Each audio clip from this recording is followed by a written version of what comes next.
Hey guys, our workout for Tuesday is going to involve deadlifts again. If you got a barbell set up and enough weights, go ahead and do that 5x5. Keep it fairly challenging. If you can load that bar up to 75, 80% 1 rep max and work across, that's what I would recommend. A good solid 2 minutes rest in between. If you have a little bit lighter weight and still have a barbell, you can stick to the 5 rep range, maybe bump it up to 10. At that point, I would start thinking about doing 1 rep at a time, no touch and go.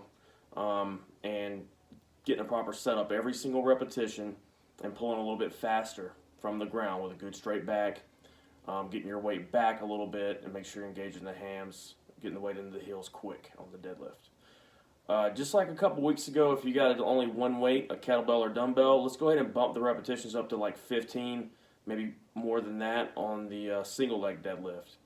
And when we're working it in this manner, okay, I'm not as concerned about, like, a lot of the stuff we do in the gym. We'll mix in barbell deadlifts with single arm, single leg deadlifts to add in a little bit of that anti-rotation piece where you're using your obliques and core to keep from moving while doing that movement, okay? But when you're at home, I like the idea of really trying to engage the hip extensor muscles more than anything. I'm not worried about that anti-rotation piece now.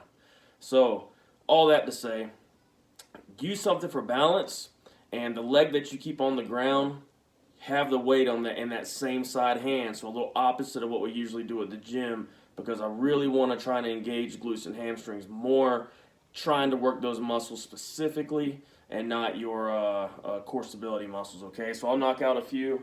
I've got a 15, 20 pound dumbbell here. It's pretty light for me to do this movement. So again, I've got my hand in a window here, real solid, stable object at a pretty good height for me, about hip height.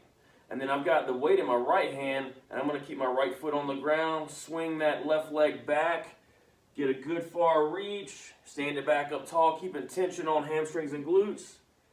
Stand tall, squeeze the glute. I'm going to hit 15 to 20 reps here when I do it, and it's definitely going to start to burn, and I'm going to feel this a lot more specifically in the hamstrings and glutes than if we were doing the opposite foot, opposite arm out in open space.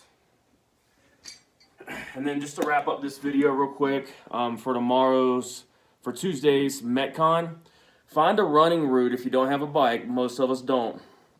And get a 75 meter or so turnaround, okay? So in that piece, you're going to do hang power cleans and a run. Hit that run hard. That's why we have the rest in that 15-minute AMRAP, because I want you running hard or biking hard if you got the bike.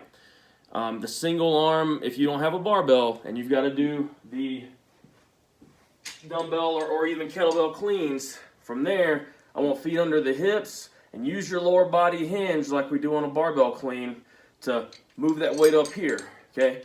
Again, just like the deadlifts, if I do this with this 15-pound dumbbell tomorrow, I'm going to definitely add reps.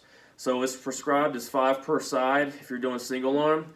But if it's just a real light weight and it's all you got, go ahead and add some more reps per side, moving quickly. It's almost like cheating a curl. But again, remember to use that lower body to get that weight moving up to the front rack.